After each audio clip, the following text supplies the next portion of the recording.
नमस्कार दोस्तों, the education power channel पर आप लोगों का स्वागत है। दोस्तों, जैसा कि आप सभी जानते हैं, विशिष्ट शिक्षक और बीपीएससी शिक्षकों को सेवा निरंतरता देने की बात चल रही है। सोशल मीडिया के माध्यम से ये न्यूज़ आज वायरल हो रहा है, जिसमें पेपर में दिया गया है दोस्तों 2.5 लाख विशिष्ट शिक्षकों को मिलेगा सेवा निरंतरता का लाभ और विसंगति का निराकरण होने के बाद बढ़ेगा वेतन का पैसा। जो वेतन मिल रहा है उनका वेतन मिल जाएगा जब सेवा निरंतरता मिल जाएगा। इसके रिगार्डिंग कुछ दिन पहले एक पत्र जारी हुआ था दोस्तों। विशिष्ट शिक्षक और बीपीएससी शिक्षक दोनों प्रकार के शिक्षकों को सेवा निरंतरता देने हेतु अनुशंसा किया गया था। आज के वीडियो में हम लोग बात करेंगे उस पत्र का, और यदि सेवा निरंतरता मिल जाता है दोस्तों, ये जो वेतन है, वेतन का पैसा है, वो कितना बढ़ जाएगा या विशिष्ट शिक्षकों को कितना वेतन मिलेगा। राज्य के सरकारी स्कूलों में कार्यरत तकरीबन 2.5 लाख विशिष्ट शिक्षकों को सेवा निरंतरता का लाभ मिलेगा। इससे उनके वेतन की विसंगति दूर होगी। सेवा निरंतरता का लाभ मिलने एवं वेतन विसंगति दूर होने से विशिष्ट शिक्षकों के वेतन की राशि बढ़ जाएगी। यानी जब सेवा निरंतरता मिलेगा तो संभवतः समस्थानिक इंडेक्स का वेतन मिलेगा। जैसा कि आप सभी जानते हैं, जो नियोजित शिक्षक हैं अभी उनको इंडेक्स 14 के अनुसार वेतन मिल रहा है, तो संभवतः जो समस्थानिक इंडेक्स होगा विशिष्ट शिक्षकों का, वो भी इंडेक्स 14 के अनुसार मिलेगा। लेकिन ये जो खबर है दोस्तों, ये जो न्यूज आप देख पा रहे होंगे, ये आधिकारिक नहीं है। यदि सेवा निरंतरता का घोषणा किया जाता है विभाग के द्वारा या शिक्षा विभाग के द्वारा, तो इसके बारे में आपको पता चलेगा और पत्र जारी किया जाएगा। उसके बाद है दोस्तों, सरकारी स्कूलों में तकरीबन 2.5 लाख शिक्षक पहली एवं दूसरी सक्षमता परीक्षा पास करके विशिष्ट शिक्षक बन चुके हैं, लेकिन सेवा निरंतरता का लाभ नहीं मिलने की वजह से वे वेतन विसंगति के शिकार हैं एवं इन्हें आर्थिक क्षति हो रही है। फिलहाल जो विशिष्ट शिक्षकों को दिया जा रहा है वो सिर्फ और सिर्फ पे प्रोटेक्शन दिया जा रहा है, यानी कि उनका जो मूल वेतन है वो पहले के मूल वेतन से कम नहीं होगा। स्थिति के मद्देनजर शिक्षा विभाग के अपर मुख्य सचिव डॉक्टर एस सिद्धार्थ पहले ही कह चुके हैं कि शिक्षकों के वेतन विसंगति दूर की जाएगी। इसके तहत गर्मी की छुट्टी समाप्ति के बाद शिक्षकों से आपत्तियां मांगी जाएगी। यानी वेतन विसंगति जिस प्रकार का भी होगा, किसी भी प्रकार की होगा, तो उसका आपत्ति मांगा जाएगा और उसका निराकरण किया जाएगा। आपत्तियों की समीक्षा होगी। आपत्तियां सही पाए जाने पर संबंधित शिक्षकों के वेतन का पुनर्निर्धारण होगा। साथ ही उन्हें वेतन मद की बकाया राशि का भुगतान किया जाएगा। तो सोशल मीडिया के माध्यम से ये पता चल रहा है दोस्तों कि विशिष्ट शिक्षकों को जो है सेवा निरंतरता का लाभ दिया जाएगा और वेतन बढ़ जाएगा। बिहार विधान परिषद सचिवालय के द्वारा दोस्तों 22 मई को एक पत्र जारी किया गया था। प्रेषक थे शंकर कुमार उप सचिव, जो बिहार विधानसभा परिषद के हैं, और सेवा में अपर मुख्य सचिव शिक्षा विभाग को लिखा गया था दोस्तों। और विषय था कि शिक्षा समिति बिहार विधान परिषद द्वारा विभिन्न कोटि के शिक्षकों के संबंध में अनुशंसा, यानी शिक्षकों के लिए जो है अनुशंसा किया गया था कमेटी के द्वारा।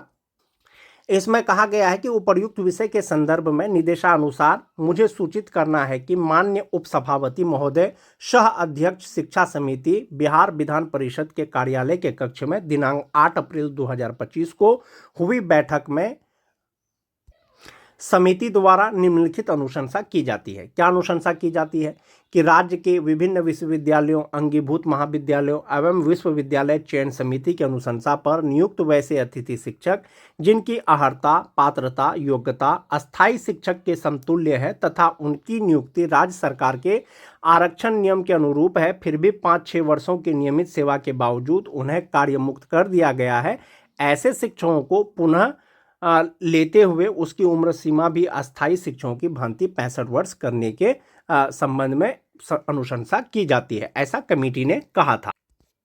2 नंबर का अनुशंसा, राज्य के उच्च माध्यमिक विद्यालयों में पूर्व से कार्यरत वैसे अतिथि शिक्षकों की सेवा जिनकी अर्हता, पात्रता, योग्यता अस्थायी शिक्षक के समतुल्य है तथा जिनकी नियुक्ति राज्य सरकार के आरक्षण नियम के अनुसार है, ऐसे शिक्षकों को लगभग 5-6 वर्ष निरंतर सेवा के बाद सेवा समाप्त कर दी गई है। ऐसे शिक्षकों को सेवा में पुनः लेते हुए उनकी उम्र सीमा भी अस्थायी शिक्षकों की भांति 60 वर्ष करने हेतु समिति अनुशंसा करती है।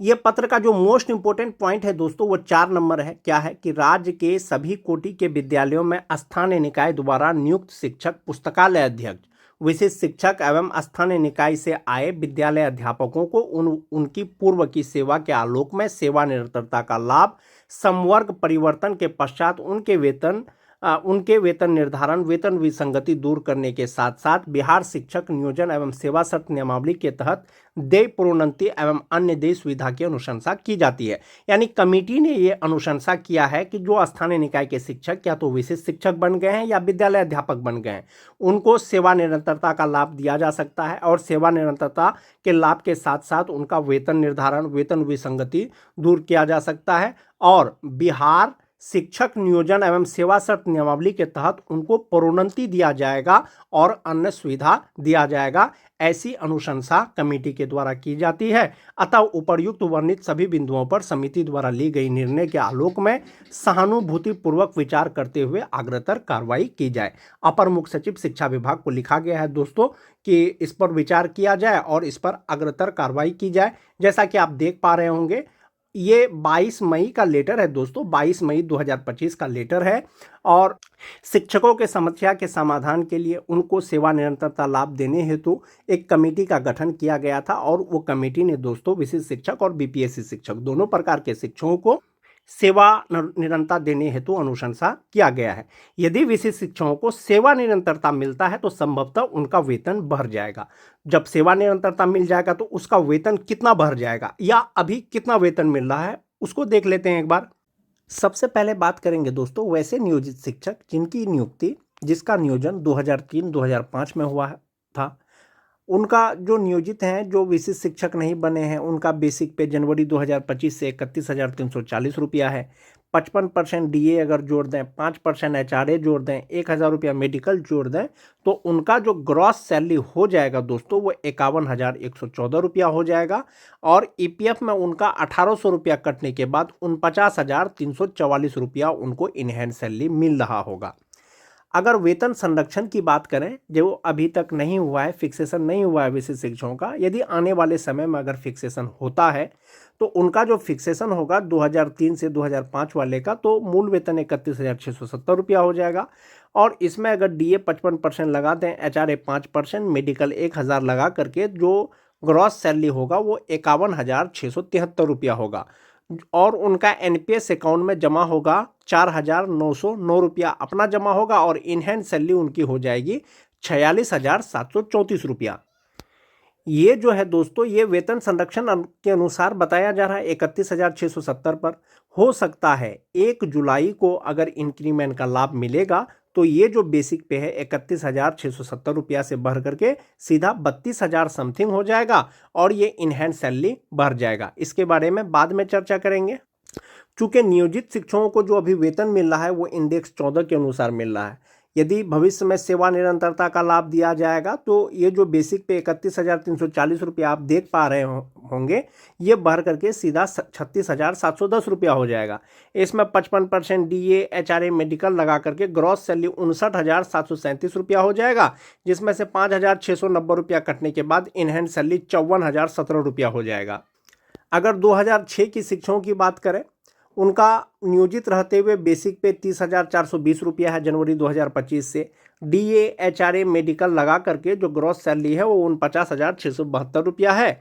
1,800 रुपया ईपीएफ में कटने के बाद 47,872 रुपया अभी इनहैंड सैलरी मिल रहा होगा जो सक्षमता परीक्षा नहीं दिए हैं।